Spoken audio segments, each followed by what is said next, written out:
Amadeo de Saboya.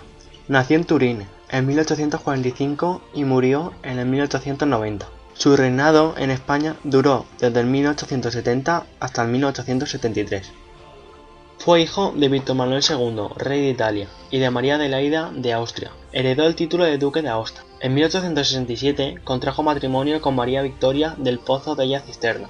Poco antes había participado en la guerra contra Austria, en la que resultó herido. Tras el conflicto, fue ascendido a brigadier de caballería y en 1869 a vicealmirante de la Armada. Por aquellas mismas fechas, en España, la Revolución de septiembre de 1868 provocó la abdicación y el posterior exilio de Isabel II, lo que a su vez obligó al general Prim, jefe del gobierno, a buscar un monarca para el trono español. Al llegar a España, sin embargo, cayó asesinado su máximo valedor, el general Prim, con lo cual su situación quedó en entredicho, puesto que no contaba con el apoyo ni de los republicanos ni de los carlistas. Aún así, y tras asistir al entierro de Prim el 2 de enero de 1871, en el que fue su primer acto oficial, encargó la formación de gobierno al general Francisco Serrano, quien formó una coalición entre progresistas, unionistas y demócratas, todos ellos favorables a la monarquía. Sin embargo, pronto se alzaron las voces contrarias a Amadeo I, entre ellas la del ejército, la de la aristocracia y sobre todo la de la Iglesia, contraria a la vigente Constitución de 1869. Además, la creciente crisis económica y financiera provocó la caída de los sucesivos gobiernos de Amadeo I, quien a finales de 1872 insinuó su voluntad de abdicar, si bien legalmente la Constitución que él mismo había sancionado se lo impedía. Finalmente, abdicó en febrero de 1873, con la excusa de una sublevación en el seno del ejército, decisión que fue aceptada por las Cortes, las cuales proclamaron a continuación la Primera República. Amadeo I regresó a Italia, donde recuperó el título de duque de Aosta, y vivió alejado de la escena política hasta su muerte. A continuación, en esta imagen se puede observar los diferentes problemas que tenía la Primera República. Entre ellos estaban la insurrección cubana, la Tercera Guerra Carlista y la división republicana entre unitarios y federalistas. El cantonalismo. Es una ideología política que aspiraba a dividir el Estado nacional en cantones, casi independientes. Los cantonalistas eran partidarios de un federalismo radical. Su objetivo era establecer una serie de ciudades o confederaciones de ciudades independientes que se federarían libremente. Recuerda en ciertos aspectos a las polis griegas, que era lo mismo que la ciudad-estado.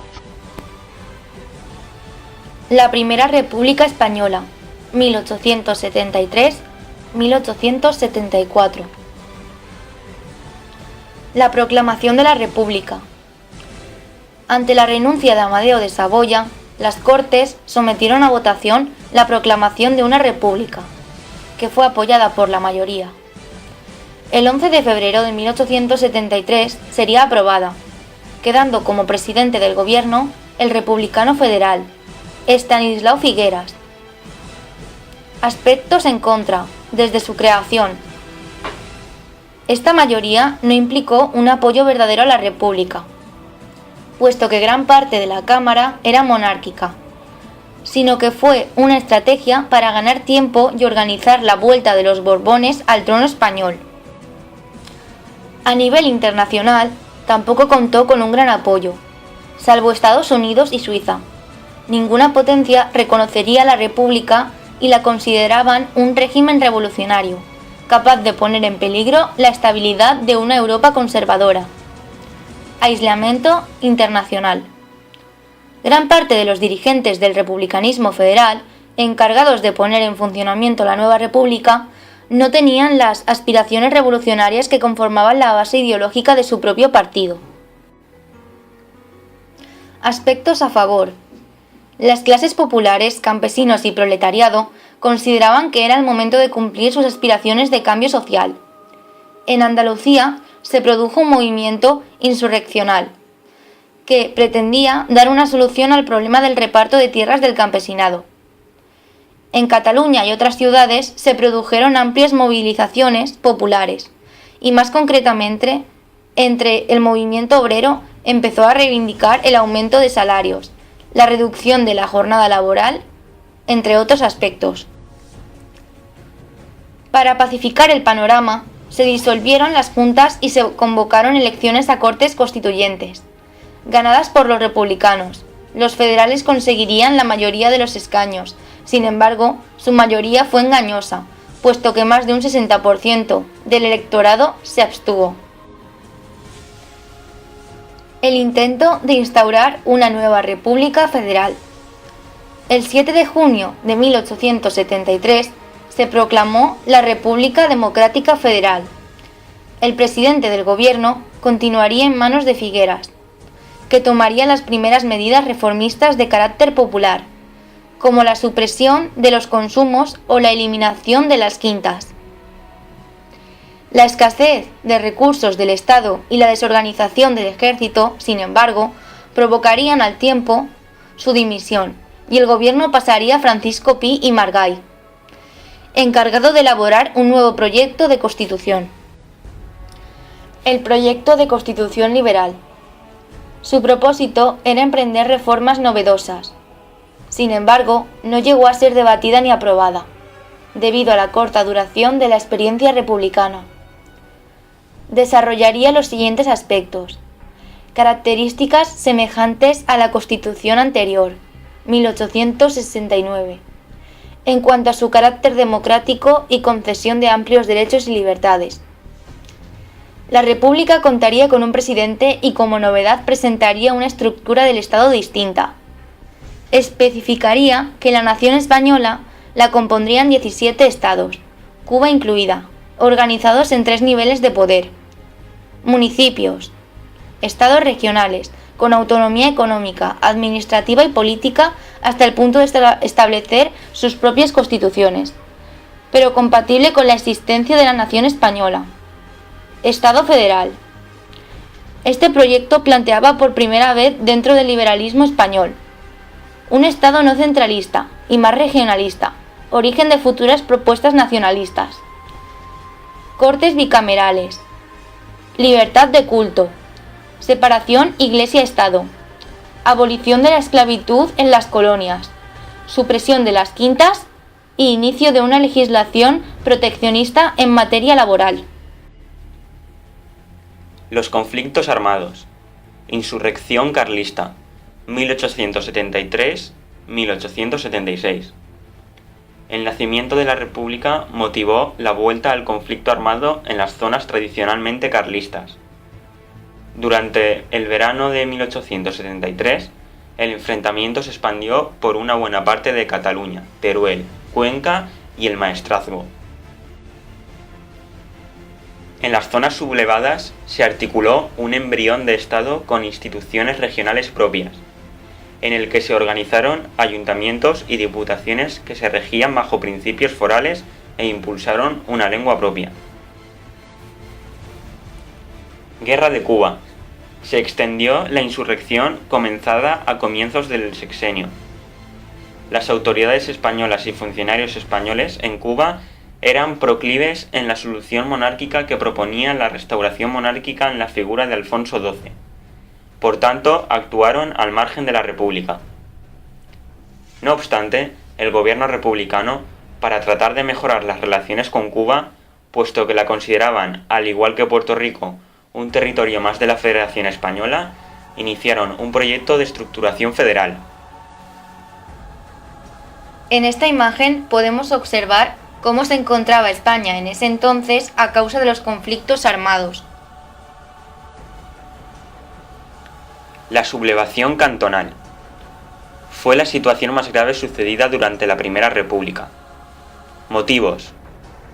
Aspiraciones de autonomía propiciadas por los republicanos federales intransigentes. Intento de revolución social propiciada por las ideas internacionalistas que entraron en España durante este sexenio. Los cantones eran territorios que trataban de proclamar su independencia, con gobiernos autónomos y su propia legislación. Fueron la consecuencia de aplicar de modo radical la estructura federal del Estado desde abajo, además de su interés por avanzar en reformas sociales. Pi y Margall se negó a utilizar las armas para sofocar las revueltas cantonalistas, por lo que fue sustituido por Nicolás Salmerón como nuevo presidente del gobierno. Su intervención militar, salvo en Cartagena, acabó con una buena parte de la insurrección. Sin embargo, volvió a colocar al ejército en el papel de único garante del orden y barrera contra la revolución social. Salmerón, al encontrarse incapaz de firmar sentencias de muerte impuestas por la autoridad militar contra los cantonalistas, dimitió a favor de Emilio Castelar, republicano unitario, por lo que la República dio un giro progresivo a la derecha. Con Castelar se pretendió aplicar una política de autoridad y fuerza para controlar los problemas del país, sobre todo los problemas cantonalistas de Cartagena. De este modo consiguió plenos poderes de las Cortes para reorganizar el ejército, obtener un crédito y gobernar al Parlamento cerrado. El fin de la experiencia republicana. Con Castelar, la República dio un vuelco conservador y se abandonaron las pretensiones reformistas. Su política no convencía y no tenía mayoría en las Cortes, por tanto, suspendió las sesiones parlamentarias y gobernó de modo autoritario, concediendo amplias atribuciones a los jefes militares para que mantuvieran el orden público. Ante tal situación, diversos diputados plantearon una moción de censura para forzar su dimisión y para que se reanudasen las sesiones de Cortes. De esta forma se pretendía volver a controlar el gobierno y regresar a los orígenes de la República. En enero de 1874 se reabrirían las Cortes y el gobierno de Castelar sería derrotado. El paso más lógico tras este suceso sería la formación de un gobierno de izquierda, pero el capitán general de Castilla la Nueva, Manuel Pavia, exigiría la disolución de las Cortes republicanas. Para ello invadiría el hemiciclo, para sorpresa de los diputados, que acabaron abandonando la Cámara. Apenas se observó resistencia popular ni política, lo que demuestra la debilidad de la República, con escasa base social.